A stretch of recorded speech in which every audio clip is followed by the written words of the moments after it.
in the Pledge of Allegiance. But before we begin that, I would like us to take a moment after we stand to moment of silence for PSTA board member Vince Cox, who passed earlier this month, and he served on PSTA from 2018 until 2024. So may we please stand for a moment of silence.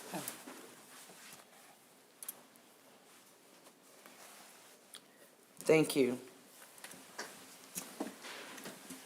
I pledge allegiance to the flag of the United States of America and to the republic for which it stands, one nation, under God, indivisible, with liberty and justice for all. Thank you, Commissioner McCann, for leading us in the Pledge of Allegiance. So now it's time for public comments on the consent agenda items, or not on the consent agenda items. Please fill out a green card and get it to the staff sitting at the front table. Speakers will be recognized in the order in which cards are received. Are there any members of the public who are here and wish to comment? Okay, thank you. Now we're going to move to the consent agenda. Are there any items that any board members wish to pull? Okay, Ellen, can you please read the resolution?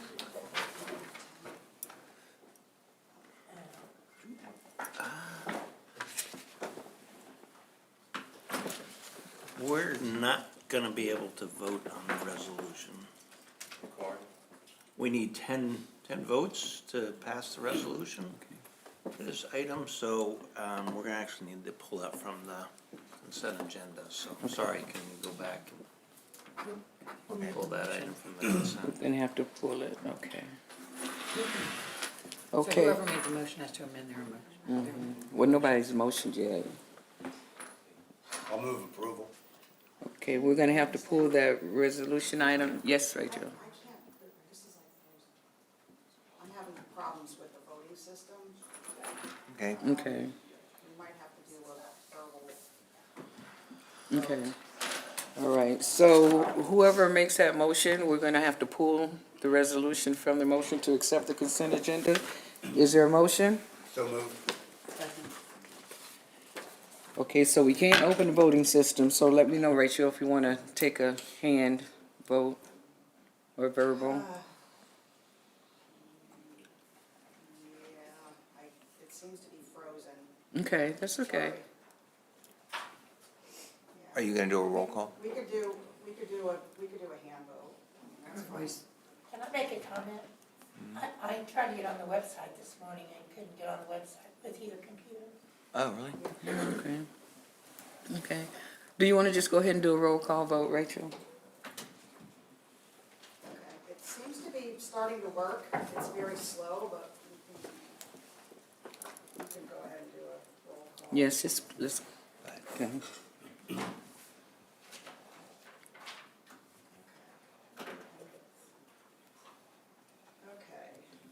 Just so we're clear, this is a motion to approve the consent agenda Minus, minus item Yes. 3E. yes. 3E. Yeah. Okay. We'll start We got over here. 9. Commissioner Shearer? Oh, we now have a quorum. We had a We quorum, have we a just quorum, need but you 10. need Oh, 10. We have 10 votes on the resolution. I did. Okay, Commissioner Shearer? Yes. Oh, sorry. Albritton? This is the consent agenda. We're having issues with our voting system, so I'm doing a roll call. Okay. Aye. Peters? Aye. Driscoll? Aye. Yes. Yes. Yes. Yes. And? Yes. Okay. Unanimous? And that was what, 9? Yes. Thank you. Okay, thank you. Motion passes 9-0. Now we'll move into our committee updates. First, we're going to hear from the Vice Chair of the Transit Riders Advisory Committee, Jay James, about their recent meeting. Then, since PSTA's representative to Fort Pinellas, Mayor Gannon, can't be here, I'll provide the Fort Pinellas report. Jay?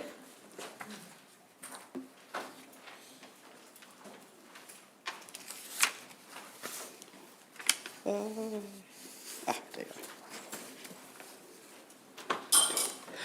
Good morning, Mr. Miller, Chair Fixander, and esteemed board members.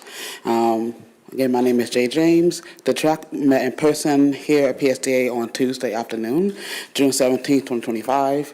Marketing Manager Pat Schultz gave us a presentation on the new Spark Rapid Bus Line along 34th Street South from Epic College to Grand Central. It's slated to open this fall and features creative and eye-catching branding as well as premium amenities at the station similar to the Sunrunner. I am excited. Chief Financial Officer Debbie Leos took the track through the first draft of the fiscal year 2026 budget. Members were pleased and impressed to learn that the proposed budget is balanced and does not call for any cuts in bus service. We are also impressed and proud that PSTA continues to be one of the most cost-effective transit agencies in the nation. The meeting wrapped up with an update on the Cross Bay Ferry project and the grant funds transfer from HART. Chief Planning and Community Affairs Officer Darden Rice took us through the history behind the project as well as plans now taking shape to get the service up and running by late next year. Our next meeting will be held via Zoom on July 15, 2025 at 4:00 p.m. As always, you're welcome to join us. Thank you. Do we need 10 for that? No. Okay, very good. Thank you, Jay. So now we're going to provide the Ford Pinellas report. The Ford Pinellas Board held its public meeting in person on June 9th, 2025. The board approved the adoption of the fiscal year 2025, fiscal year 2030 Transportation Improvement Program, or TIP. The TIP contains the project descriptions, schedules, and corresponding funding allocations regarding scheduled transportation improvement projects. The board received a presentation on the draft fiscal year 26 Pinellas Planning Council budget. The Ford Pinellas preliminary fiscal year 26 budget request is $7.2 million. The request meets the fiscal year 26 budget guidance, maintains the existing staffing levels. The board recognized the City of Pinellas Park with the Partners of Action Award. The City of Pinellas Park set a new standard in its support of this year's Bike Your City event. City staff helped design a safe, engaging route with local points of interest. Whit Blanton received his 10-year service award for his service to Pinellas County. Whit is the Executive Director of Ford Pinellas. Executive Director's Report. Building on the 2020 Gateway Master Plan and following the opening of the Gateway Expressway, Ford Pinellas and the Florida Department of Transportation studied mobility and accessibility within the Gateway area. Findings shows that the Gateway Expressway reduced surface street traffic, which created opportunities for multimodal improvements and improved access to jobs. Based on discussion with the major employers in the area, there is no desire at this time to create a transportation management organization to assist employees with transportation, commute, and first mile, last mile options. And at the conclusion of the report, I do think we have Whit Blanton here today so that they can, we can congratulate you on your 10 years with Ford Pinellas. Congratulations. Congrats. And that will be the Ford Pinellas report. Thank you. So now we're going to go ahead and move on to our action items. And the first one is 5A, to approve the federal lobbyist contract with Van Scoyoke, I hope I pronounced that correctly, Associates. Al Burns, the Director of Procurement, is here to talk about a new, or should I say, a renewed contract for lobbying services with Henry Glenn and Van Scoyoke Associates. Welcome, Harry Glenn and Al. How are you? Come on up, Barry. Good morning, Madam Chair, Al Burns, and board members. Al Burns, your highly motivated procurement director. I'll be very brief this morning. Today, I'm bringing an action item to you for federal legislative consultants, also known as lobbyists. In March of this year, we went out for a competitive solicitation in accordance with all of our procurement policies and procedures. And in your package, you'll see the evaluation criteria and the results of that solicitation.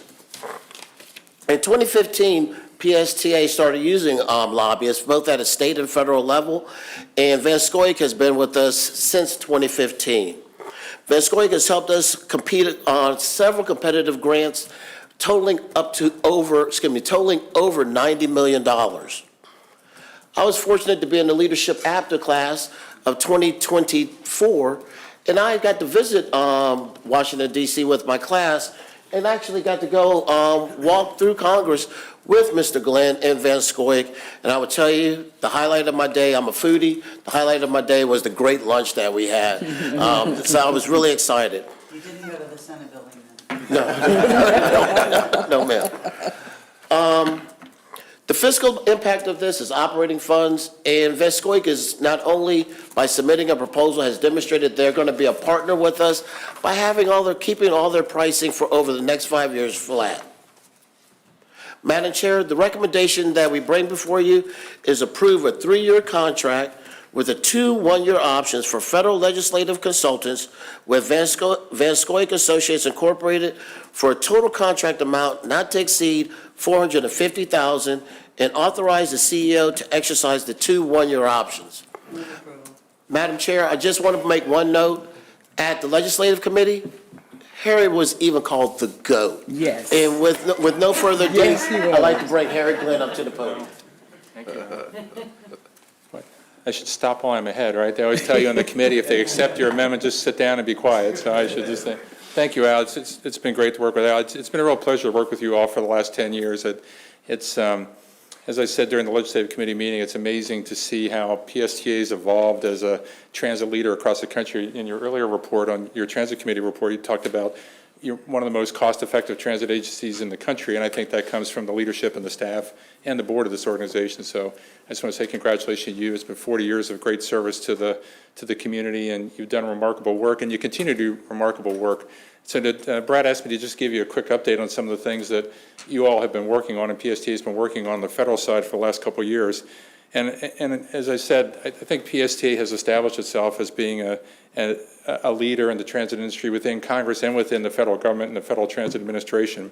Whenever we take Brad and your team up to Washington, the board members, I mean, they're always welcome with open arms. They want to see and hear what you're working on. Brad's been invited to a number of roundtables in Congress. He's heading up to Washington later today to be on a national panel to review transit programs going forward. And so it's remarkable, I think, just to see over the last 10 years where you've come. We're going to be opening a new transit center in the next couple of years, hopefully breaking ground this summer in Clearwater, so that's great.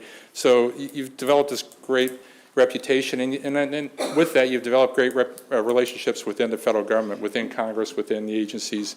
And no matter what the administration we've gone through, I've been working with you now through 3 presidential administrations, and they've all been excited to see Brad and company when they come to town.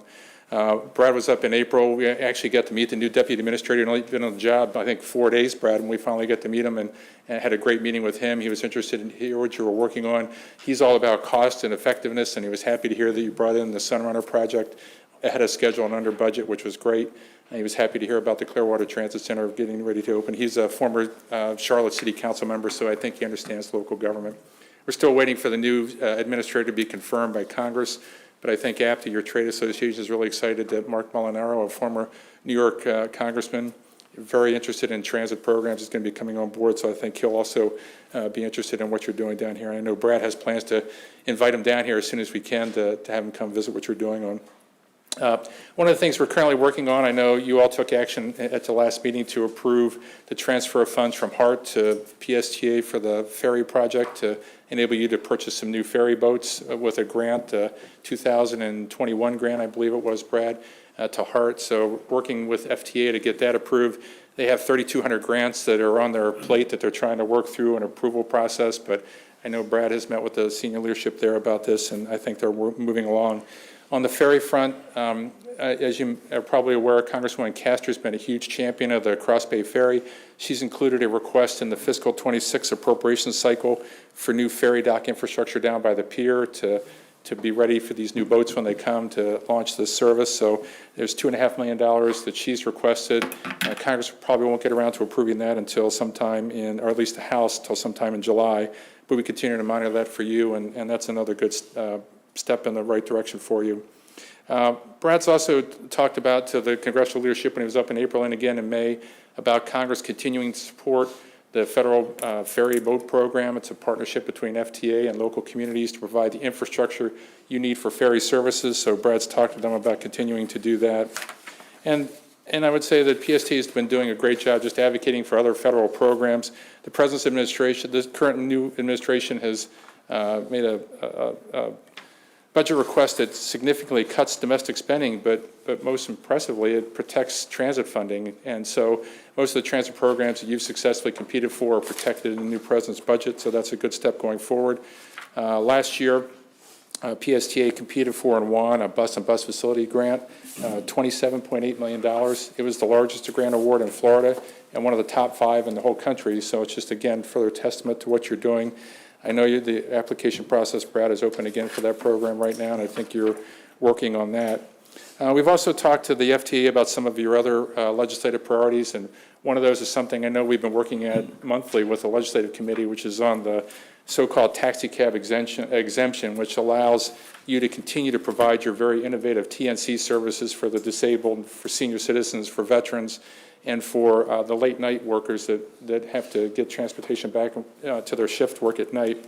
So Brad has been leading a national task force on that effort. I've been working with the FTA. There was just to remind you, there was a regulation that was promulgated, a draft regulation in December at the end of the Biden administration that would essentially, if implemented, would prevent you from using the current TNC services that you're using. So Brad's been educating the new leadership at the Federal Transit Administration, senior members of Congress, and our Florida delegation about the impact of that regulation and making good progress on that. But also, to the next step is to try and support legislation in the next highway and transit authorization bill, which will come up next year, to try and tweak those regulations and that legislation related to TNCs. When that legislation was first written many years ago, there weren't any TNC services, and so Congress, I think, needs to update the federal law to account for TNCs and some of the safety concerns that the FTA had. So we continue to work on that. Brad's coming up in July to do another round of meetings, and we'll continue to update you on that.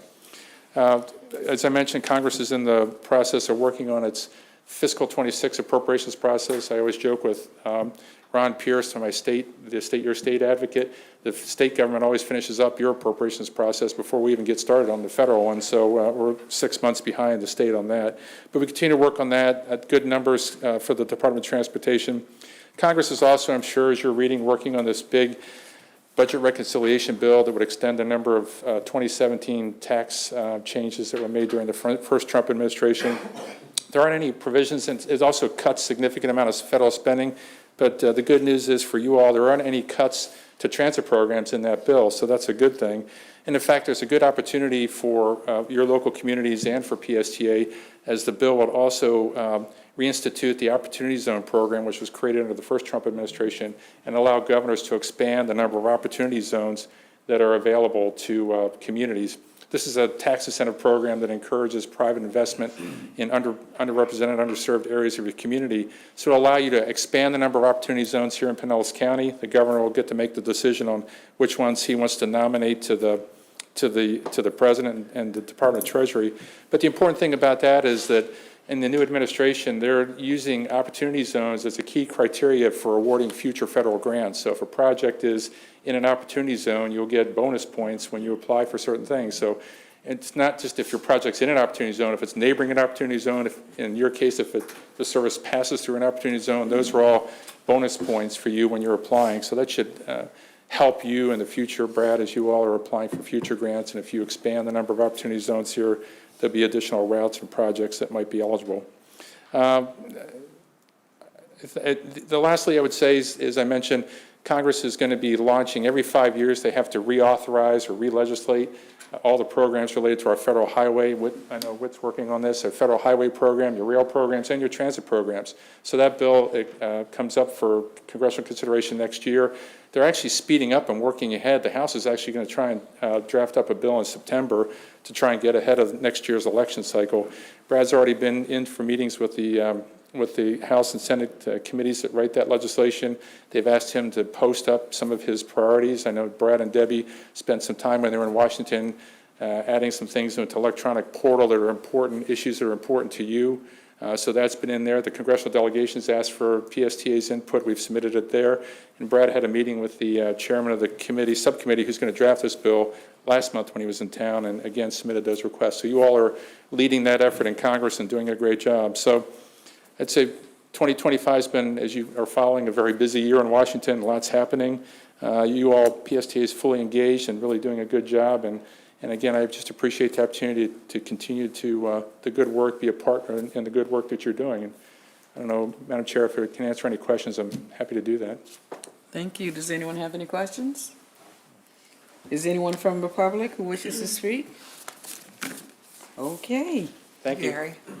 Okay, we have a motion. Is there a second? Second. I'd like to make comment. Yes. Okay, thank you. You have to press the button there to let her speak, I think. Okay, thank you. Yes, thank you. Nice to see you, Harry. I've known Harry a long time. And there's no question he's very, very qualified in what he does. I remember when PSTA first hired, in fact, I think David Jolly brought you here and made the introduction, as I recall, those years ago in 2015. And along with Ron Pierce, beginning the concept and of a state lobbyist and a federal lobbyist for a public transit agency. And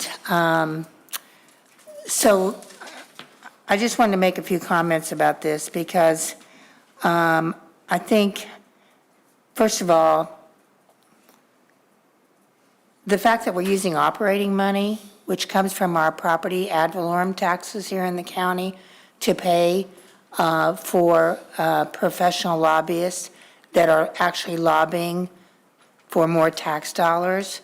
I remember just a few years ago in the state when there was a bill that was put before our Florida legislature to not allow public agencies to hire lobbyists. And myself and many, many people that I knew that are like-minded thought that that was the right thing to do, that we should not be using our dollars on our house, our ad valorem property dollars, to hire lobbyists to go lobby for more tax money. So that's the overriding thing for me, is that I'm as I said, I know Harry won't take this personal. He knows me. He can expect this from me.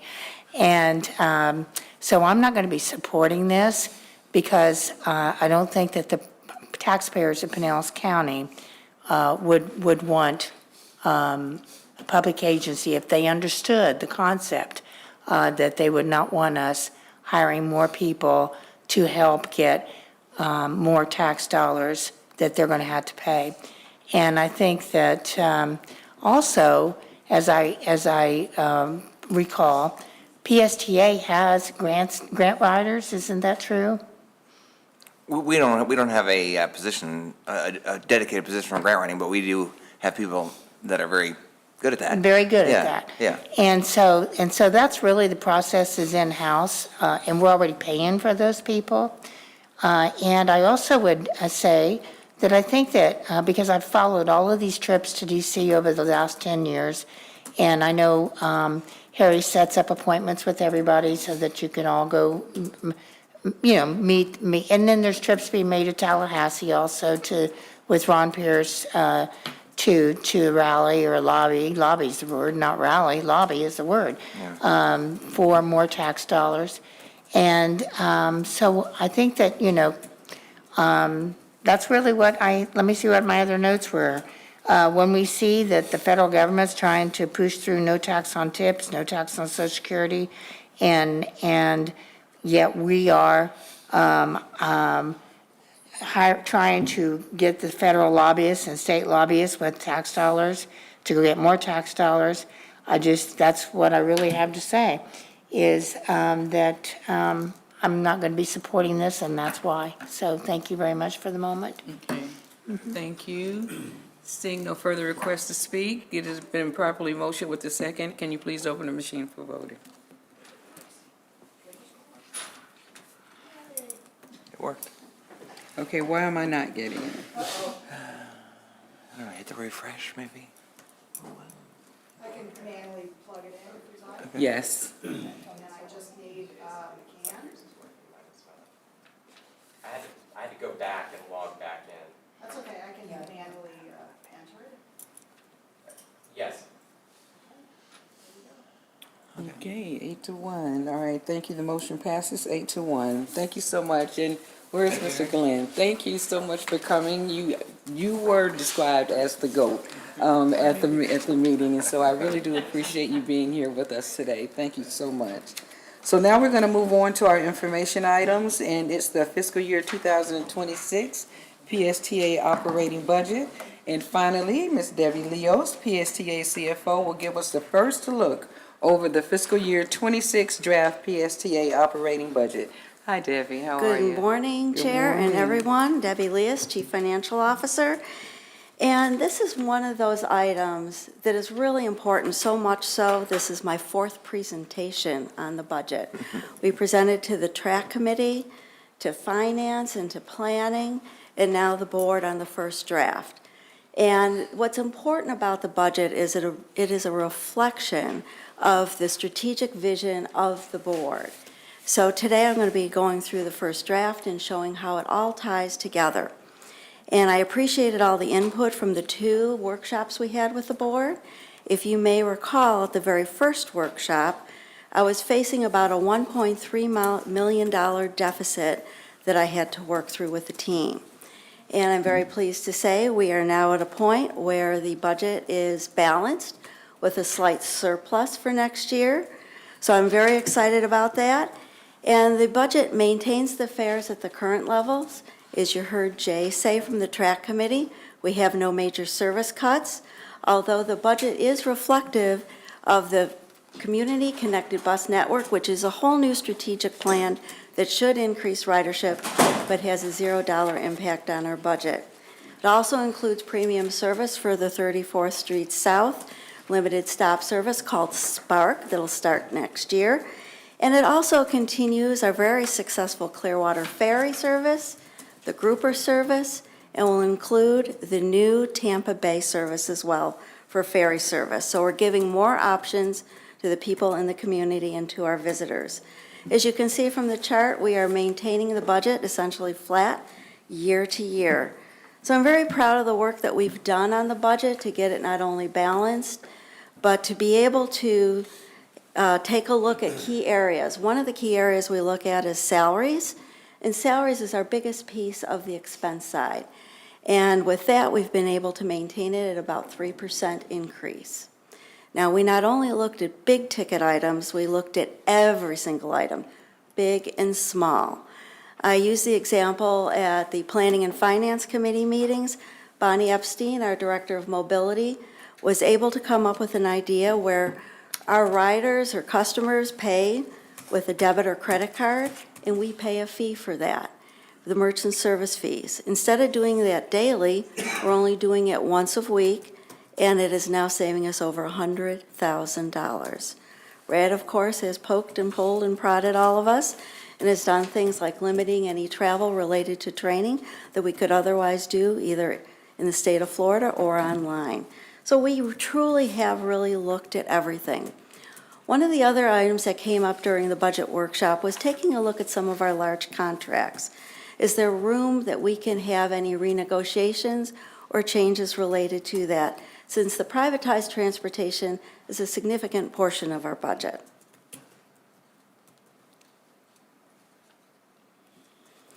So this slide is a very important slide and my favorite one, because it reflects what you all have said was most important to the vision and mission of PSTA. Not surprisingly, the top one is cost effectiveness. The second is looking at the regional priorities, looking at increasing revenues and reliance on something other than our taxes. So I'm going to go through and show you how the budget is supportive of all of these. As you heard, and I repeat a lot at these meetings, we are extremely cost effective.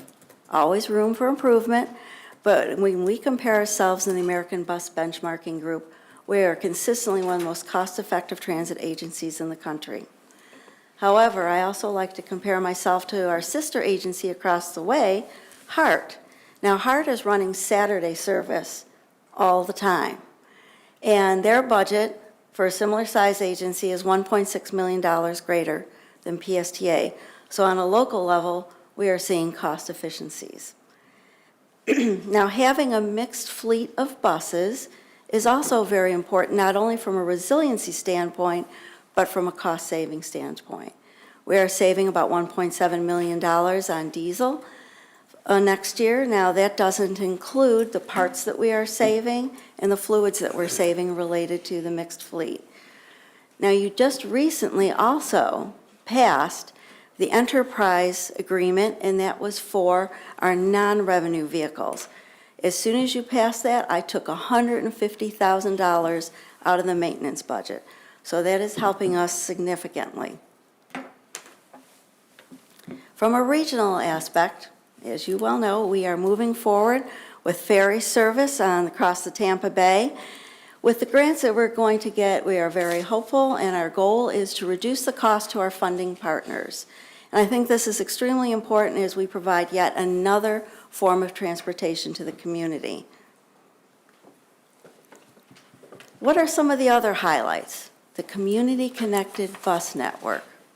That is a no-cost option where we are taking and shifting our resources to our higher-performing routes. Now, you may recall that did not come without a little bit of pain and angst for some of our riders who came up to the podium, but I'm very pleased that the planning department addressed their needs and still kept it cost neutral. And the anticipation is we will go ridership and revenue with this program. We're implementing the 34th Street Spark service. This, again, I think will be very helpful from a ridership and revenue standpoint. This will serve not only Eckerd College, but the fast developing and growing Skyway Marina District. Revenues. One of the areas at the board workshops we talked about a lot was increasing the use of our UPass. So we are going to be putting an emphasis not only growing our partnerships, but relooking at the partnerships we have and seeing if there's room to increase those contracts with the various organizations.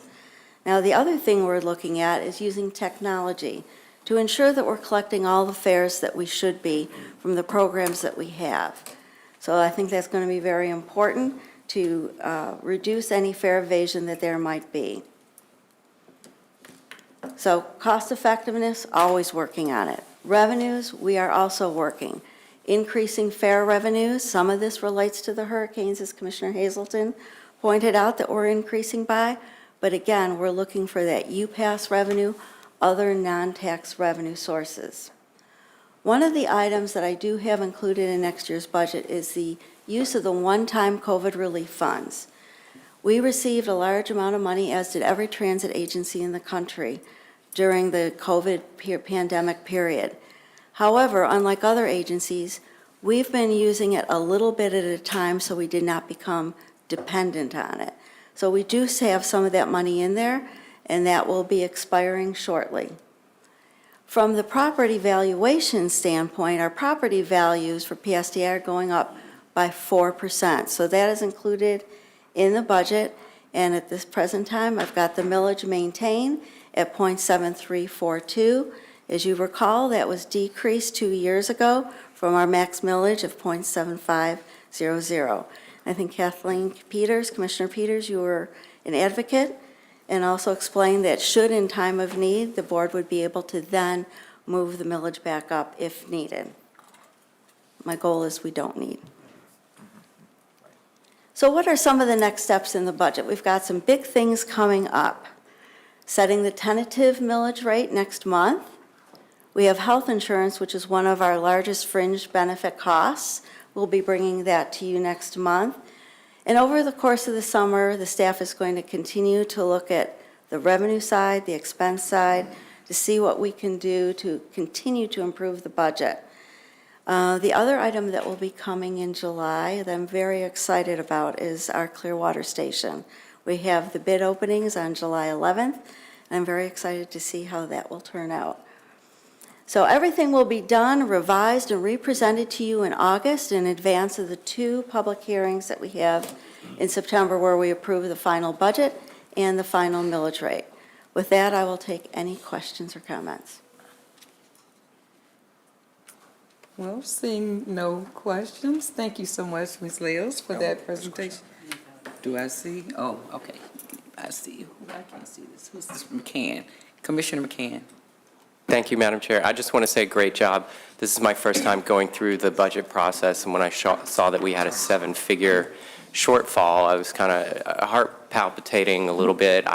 I didn't know if we'd be able to get there, but to see that we've got a balanced budget, I feel really great about that, and that we can do that without cutting service is a big deal to me and to our riders. I appreciate what you're doing. Thank you.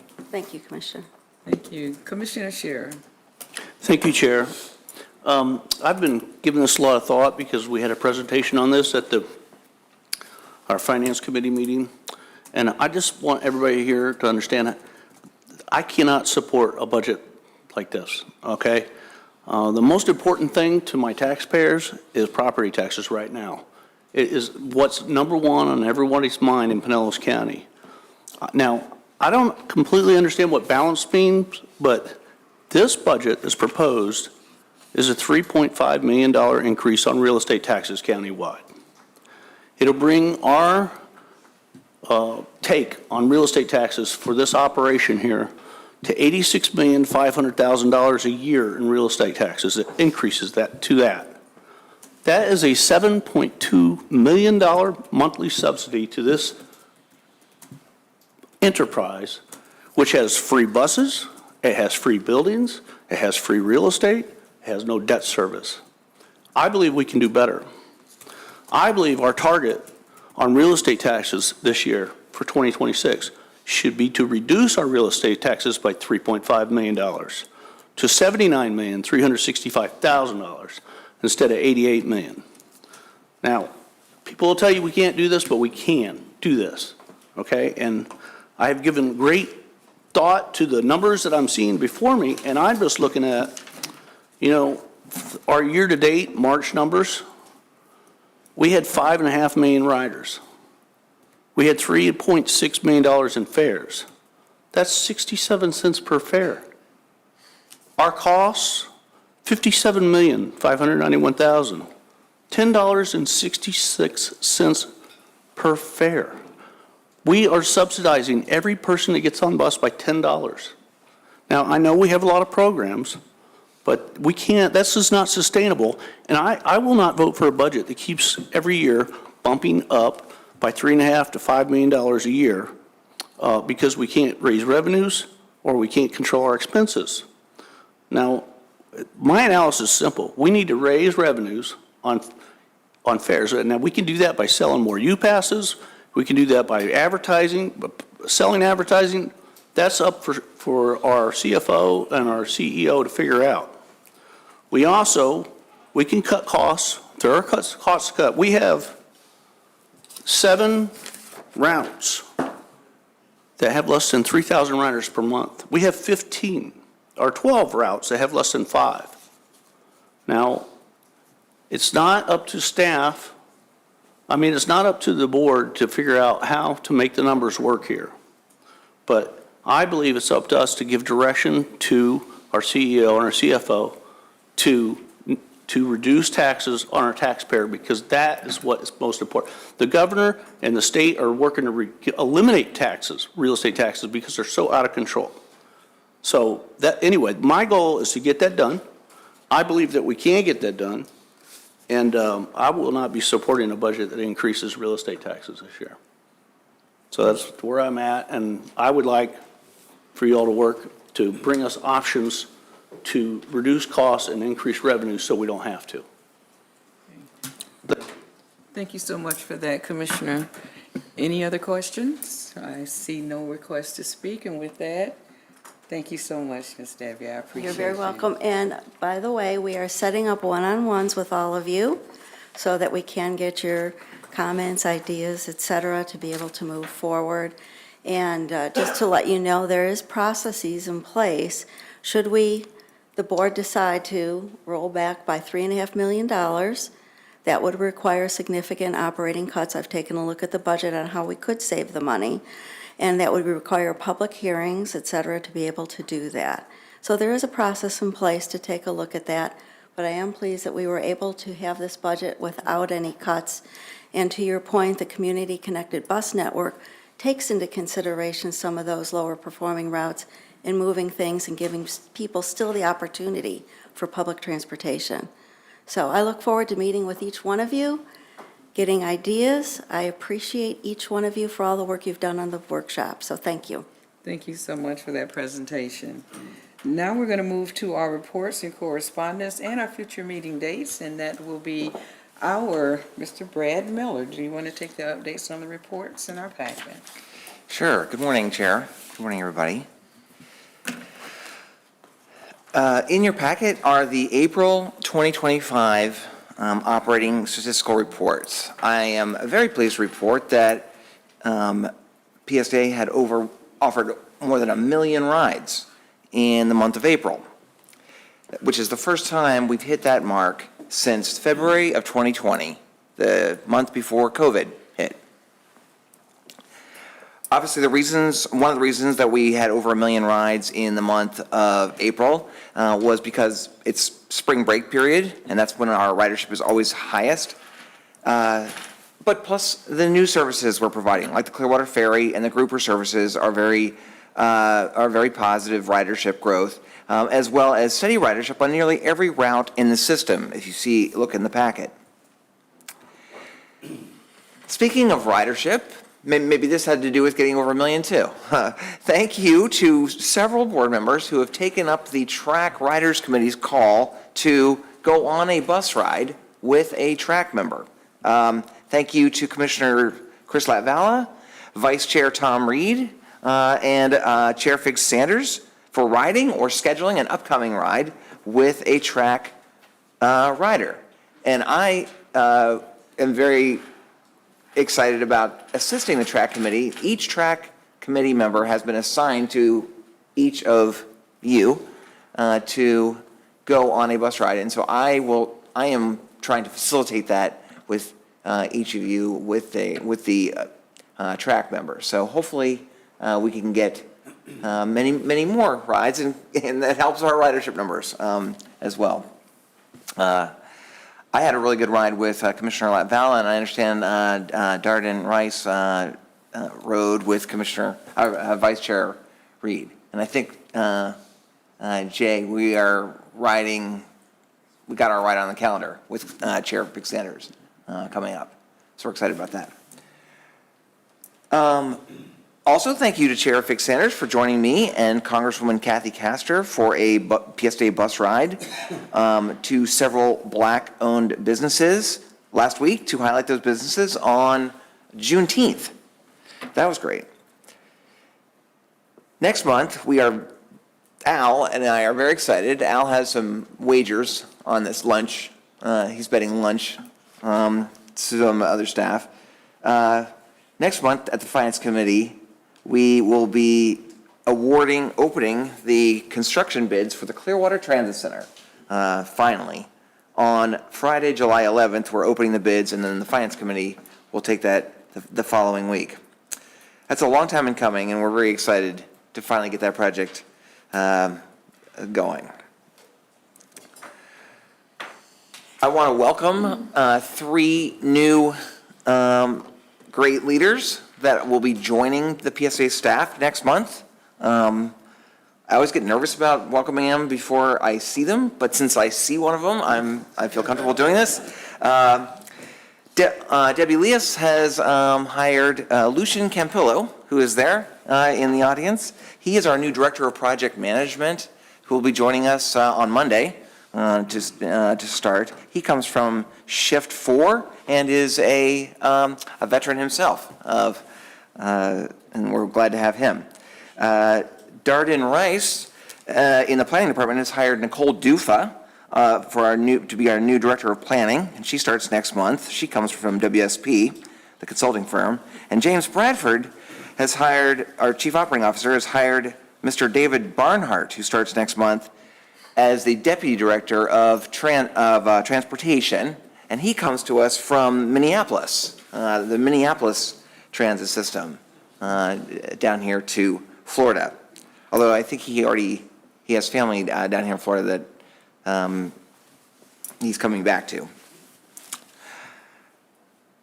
As Debbie noted when she presented the budget, I want to thank those of you who attended the PSA budget workshops that are driving many of our budget goals for this year. And so my last comment is kind of sort of related to the ideas that that were brought up at the workshop. As you know, mainly because I bring it up a lot, PSTA has been the recipient of multiple national awards over the last 2 years. This year, APTA appointed me to serve on their awards committee so that PSTA could not win any awards. And I confirmed when I was at the committee meeting that was the reason I was appointed, because they were sick of PSTA winning. But I have to say, I have attended my awards committee meeting, and reviewing the awards from other transit systems has been incredibly rewarding and helpful, because I got so many ideas on efficiencies and cost savings that we can employ on the budget. For example, those of you who were at the last workshop, Commissioner Brian Scott shared a video of an AI customer service agent answering calls. It was an AI voice answering, and there were a number of transit systems that are starting to employ this technology. I've had some meetings, and I hope to come back for PSTA to start this. We've had some conversations with our software company that oversees that does our paratransit customer service, and they have a product that seems like it would provide some cost savings, that perhaps PSTA doesn't have to hire as many reservation agents to answer the phone. I think we definitely want to at least try this and see how it goes. Another idea that I want to bring to the legislative committee, not a federal issue, it's a state issue, but there were a number of transit systems that are starting to use what are called e-mirrors on their buses. These are replacing the regular mirrors with video cameras on the sides of buses. It's a big issue for buses because that is the number one thing that we have to repair for accidents. The side mirrors getting clipped off, and they're more and more expensive these days. So the actual mirror, so that the bus is overall narrower then, because it doesn't need the mirrors. And that has been incredibly successful in a lot of systems. Unfortunately, it's not allowed by the Florida DOT yet. They've allowed us, PSTA actually, to pilot that technology, but they have not approved it yet. But just seeing what some of these other transit systems are doing and how much money they're saving on repairs by this new technology with the cameras replacing the mirrors, I think is worthy of us talking to with our legislative committee about and seeing if we maybe can get FDOT to look at it as a bigger pilot or to start going that direction. And my last thing I learned about, even though we're boxed out of winning any APTA awards, I found out about a lot of other innovative awards that we might be able to apply for. So don't worry, we're going to still be applying for awards. That concludes my report. Happy to answer any questions.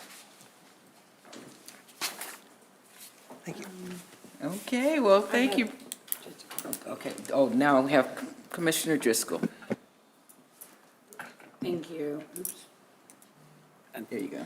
Thank you. Thank you for that update. The operating statistics are interesting. I was looking at where we're at with the fuel and what we're spending on that versus I like the graph that has the electric bus kilowatt hours. Yeah. And maybe not today, but at some point, when this is shown, I'd like to see where we're at with the cost of the buses, even though we get grant money, all of that. Like, what does that full picture look like as we're transitioning to more and more electric buses? Saving that money on fuel, getting the grants that we need, and there are more grant opportunities on the way to keep going. It looks like a good picture, but this doesn't tell us that full picture. Is that something that Oh, maybe we you can- could share with us at some point? I would be delighted to do that. We can do that because every bus propulsion type comes along with its benefits and its costs. And we are going to have our diesel buses for years to come, our trolleys, as well as the other ones. And the next time we will be looking to procure buses will be in 2028. So this is a good exercise to maybe look through and look forward. And by 2028, who knows what type of propulsion type will be out there. Right. So it'll be exciting. Sure. Yeah, it will be, but in the meantime, it's nice to see the money that's spent on diesel Yeah, fuel absolutely. continuing to go down. Okay.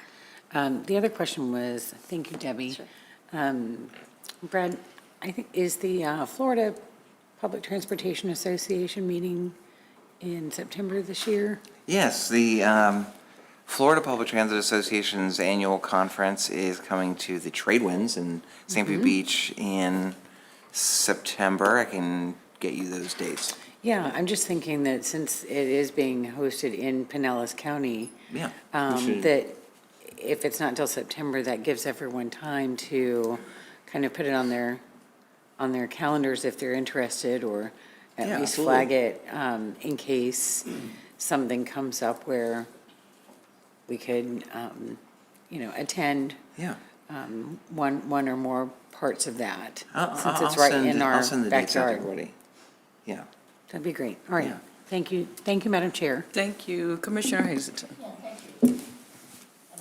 Yeah, You there are, it is, yeah, okay. yeah. I would like to piggyback on Commissioner Driscoll's comment and Debbie's response about doing a study, because I brought this up at the committee meeting last week about comparing the hard costs of the electric buses versus the diesel buses versus the hybrids, in fact. And if I understood what you said, is that this study would be something that you would be doing in preparation for 2028. Is that what I understood? I think that is the next time that, with our replacement schedule, that we'll actually have to buy buses is 2028. That is Okay. correct. Yes, so I'm aware of that, but I'm wondering if between now and 2028, my sister and I always joke so much about we go shopping and then we take things back. Anybody do that? Yes. I'm the return queen. And so I'm just wondering if we were to do this comparison and we saw, the numbers and we saw the advantages and the disadvantages, if we are on the hook, so to speak, on everything that we've ordered electric between now and 2028, or could we do this study sooner and be able to reevaluate whether we're going to take that back to TJ Maxx? So I'm trying to be funny. No, I'm trying to be lighthearted about a heavy subject, but I'm wondering if we can't push that study up to right away. Well, we certainly can, because I think it's good information and knowledge to have. And right now, we don't have any buses that we're ordering. We're just fulfilling the orders that have been for the last couple of years. As you know, it takes a long time to get any type of bus in. So, But we've the got all idea of buses.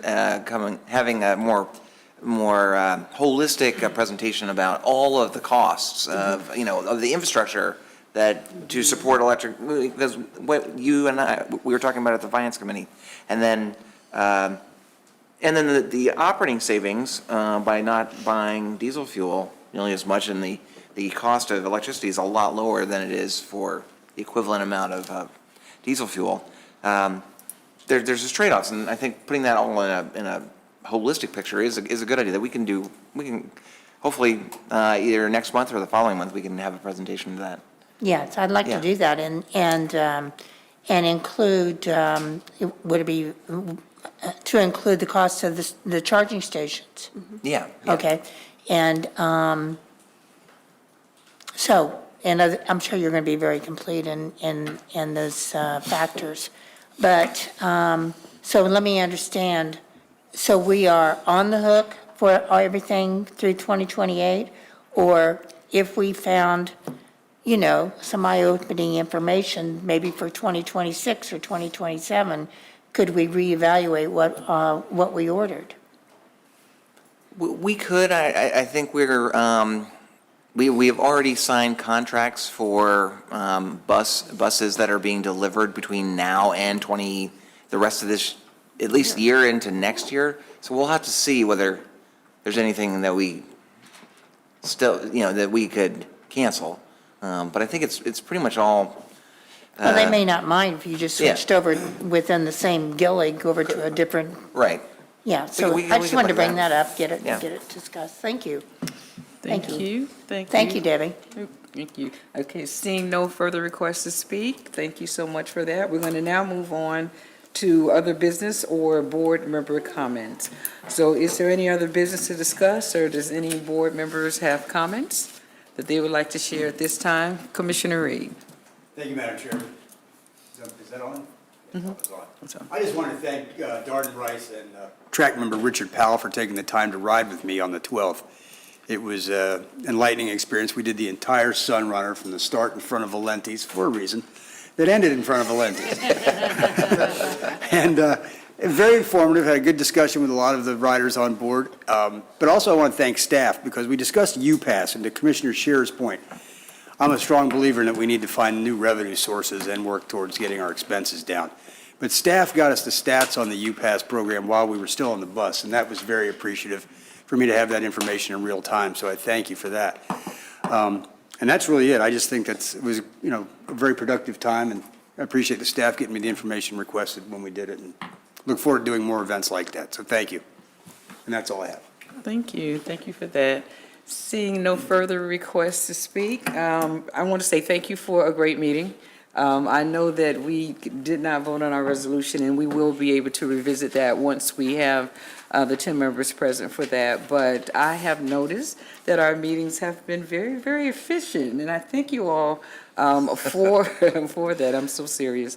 I thank you all for that, and it brings the opinions of everybody that's represented, and I love that everyone has their opinion. And we express that because that is what really contributes to the success of PSTA, being able to have all of those concerns addressed here today. So seeing no other requests to speak, our next meeting. I have one question. Oh, sure.